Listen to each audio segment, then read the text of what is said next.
என்னென்று மீட்டாரே, ஜீவனை மீட்டாரே. கர்த்தர் செய்த நன்மைகளை ஒரு நாளும் மறவாதே, கர்த்தர் செய்த நன்மைகளை ஒரு நாளும் மறவாதே. ஆத்துமாவே நன்றி சொல்லு முழு உள்ளத்தோடு, ஆத்துமாவே நன்றி சொல்லு முழு உள்ளத்தோடு. யோவான் சுவிசேஷம் 1ஆம் அதிகாரம் 8-9 வாசிங்க. அவன் அந்த ஒளி அல்ல, அவன் அந்த ஒளி அல்ல, அந்த ஒளியை குறித்து சாட்சி கொடுக்க வந்தவனாயிருந்தான். அந்த ஒளியை குறித்து சாட்சி கொடுக்க வந்தவனாயிருந்தான். உலகத்திலே வந்து எந்த மனுஷனையும் பிரகாசிப்பிக்கிற ஒளியே அந்த மெய்யான ஒளி. உலகத்திலே வந்து எந்த மனுஷனையும் பிரகாசிப்பிக்கிற ஒளியே அந்த மெய்யான ஒளி. இந்த வசனத்திலே யோவான் ஸ்நானகன் கிறிஸ்துவை குறித்து சொல்லுகிறார். யோவான் ஸ்நானகன் எடுத்துக்கொண்டால் அவன் எரிந்து பிரகாசிக்கிற ஒரு விளக்காக என்ன செய்தான்? இருந்தான். அவனுடைய வெளிச்சத்திலே நீங்களும் கலிகூர மனதாயிருந்தீர்கள் என்று யோவான் சுவிசேஷம் 5:35 வாசிக்கிறோம். யோவான் தன்னுடைய ஊழியத்தின் மூலம் திரளான மக்களை தேவனுக்கு நேராக திருப்பினவர். பெரிய அற்புதங்கள் இயேசுவை போல் ஒன்றும் செய்யவில்லை. பட் அவருடைய போதனையிலும் அவருடைய தீர்க்க தரிசன ஊழியத்தின் மூலமாக எலியாவின் ஆவியை உடையவனாய் நிறைய மக்கள் கர்த்தரிடத்தில் திருப்பப்பட்டார்கள். யோவானுடைய காலத்தில் யோவான் ஸ்நானகனை குறித்து எங்கும் பேசப்பட்டது. இவர் தேவனிடத்திலிருந்து வந்தவர். ஏனென்றால் எரிந்து பிரகாசம் உள்ள விளக்கு என்று சொல்லும்போது he was a familiar famous figure among the people in those days. நாட்களில் யோவான் ஸ்நானகன் என்று சொன்னால் எல்லாராலும் அறியப்பட்ட பெயர் பிரஸ்தாபம் உள்ளவராக, எல்லா மக்களும் ஸ்தோத்திரம் தேவனுடைய சாயல் ஸ்பெஷல் தீர்க்கதரிசியாக வந்தவர் என்று சொல்லி எல்லாரும் யோவானை குறித்து மேன்மையாக ராஜ சமூகத்திலும் பேசப்பட்டது, சாதாரண மக்களும் பேசினாங்க. அதான் எரிந்து பிரகாசிக்கிற விளக்காய் இருந்தான்.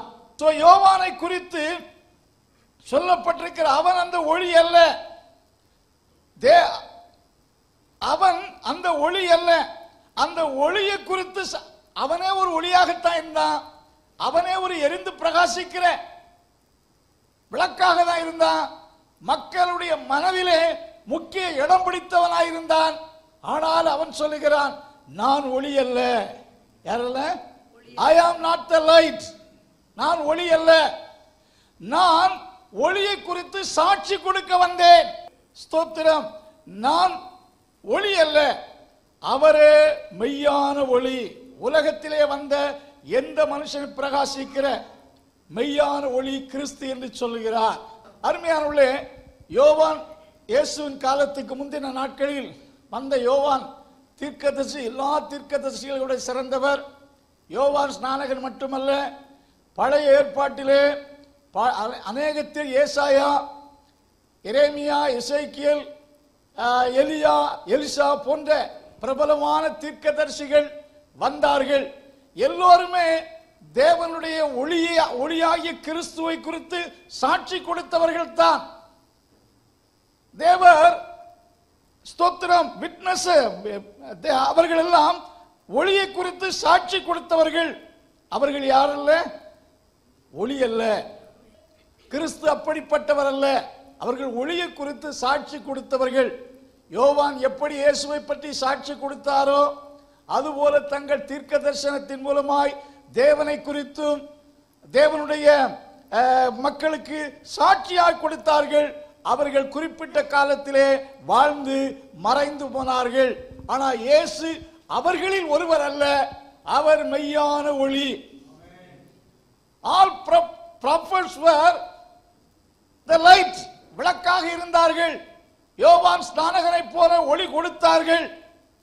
பட் இயேசு கிறிஸ்து அவர்களை விட, எல்லா தீர்க்கதரிசிகளை விட வித்தியாசமானவர். அவர்கள் எல்லாம் வெளிச்சமாயிருந்தார்கள், ஆனால் மெய்யான ஒளி அல்ல. அவர்கள் மறைந்தார்கள். பட் இயேசுவோ, Jesus is the true light. இயேசு மெய்யான ஒளி. அல்லேலூயா. மெய்யான ஒளி என்றால் அணையாத ஒளி, என்றும் நிலைத்திருக்கிற ஒளி, அணையாத ஒளி. அல்லேலூயா. தேவன் படைத்த சூரியன் சந்திரனை குறித்து ஆதியாகம புஸ்தகம் 1ஆம் அதிகாரம் 16ஆம் வசனத்திலே ஆண்டவர் பெரிய சுடர்களாகிய 2 அவசியங்க 1 யோவா பெரிய சுடரும் இரவையாள சிறிய சுடரும் ஆகிய 2 மகத்தான சுடர்களையும் நட்சத்திரங்களையும் உண்டாக்கினார். 2 மகத்தான சுடர்களை ஆண்டவர் உண்டாக்கினார். அவைகள் என்ன? They are the sun and the moon. They are great light that God made. தேவன் உண்டாக்கின பெரிய light. God made the sun to rule the day.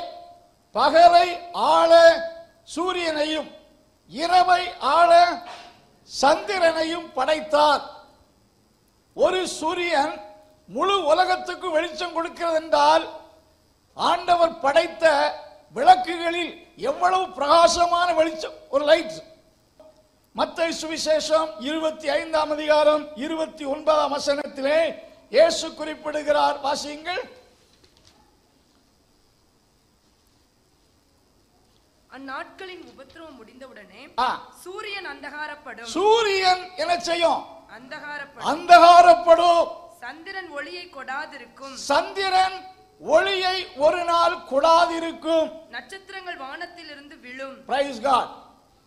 சூரியன் அந்தகாரப்படும், சந்திரனும் ஒளியை கொடாதிருக்கும். வெளிப்படுத்தின விசேஷம் 6ஆம் அதிகாரம் 12, 8, 12 5 முறை சொல்லப்பட்டிருக்கிற 6, 12 மட்டும் வாசிங்க. அவர் 6ஆம் முத்திரையை உடைக்க கண்டேன். இதோ பூமி மிகவும் அதிர்ந்தது. சூரியன் கருப்பு கம்பளியை போல கருத்தது. சூரியன் கருப்பு கம்பளியை போல என்ன செய்தது? கருத்தது. சந்திரன் ரத்தம் போல் ஆயிற்று. சந்திரன் ரத்தம் போல் ஆயிற்று. 5 முறை சூரியனும் சந்திரனும் ஸ்தோத்திரம் பாதிக்கப்பட்டு அவைகள் இருண்டு போகும் என்று சொல்லப்பட்டிருக்கிறது. இன்றைக்கு அவைகள் பூமிக்கு வெளிச்சம் கொடுக்கிறது. ஆனா சந்திரனும் சூரியனும் பூமிக்கு தான் வெளிச்சம் கொடுக்க முடியும். அவைகள் ஒரு மனிதனுடைய வாழ்க்கையை பிரைட்ஃபுல்லா மாற்றுமா என்று சொன்னால் முடியாது. அவைகளுக்கு பூமியை வெளிச்சமாக்க அவைகளை படைத்தார். அவைகள் மனிதனுடைய வாழ்க்கையை பிரைட்ஃபுல்லாக மேன்மை உள்ளதாக மாற்றுமா என்றால் கூடாது. They cannot make a man's life brightful. ஆகையால் they are not the true lights. அவைகள் என்னல்ல? உண்மையான விளக்குகள் அல்ல. தீர்க்கதரிசிகள் யோவான் ஸ்நானகன் எரிந்து பிரகாசிக்கிற விளக்காய் இருந்தாலும் he was not the true light. ஒரு நாளிலே அவன் சிரச்சேதம் செய்யப்பட்டு கொல்லப்பட்டார். வாழ்க்கை முடிந்தது. தீர்க்கதரிசிகள் கிறிஸ்துவை குறித்தும் தேவனை குறித்தும் பிரசங்கித்தார்கள். அவர்கள் காலத்திலே கர்த்தருக்காக ஒளியை போல் வாழ்ந்தார்கள். பட் அவர்கள் அணைந்தார்கள். பட் கிறிஸ்து அப்படிப்பட்டவர் அல்ல. அவர் என்றைக்கும் அணையாத விளக்காக இருக்கிறார். அவர் மெய்யான ஒளி. அவரை அணைக்க எவராலும் கூடாது. அணையாத ஒளி. மரித்தேன் ஆகிலும் சதா காலத்திலும் உயிரோடு இருக்கிறேன் என்று சொன்னார். அன்பின் கர்த்தாவே, இந்த நாளுக்காக துதிக்கிறோம். இந்த கொடுக்கப்பட்ட இந்த வார்த்தைகள் நம்முடைய பிள்ளைகளுக்கு ஆசீர்வாதமாக இருப்பதாக, இந்த வாரத்தின் நாட்கள் ஆசீர்வாதமாக இருப்பதாக, ஆண்டவருடைய கிருபை யாவரோடு இருப்பதாக. இயேசுவின் நாமத்தில் ஜெபங்கள் நல்ல பிதாவே.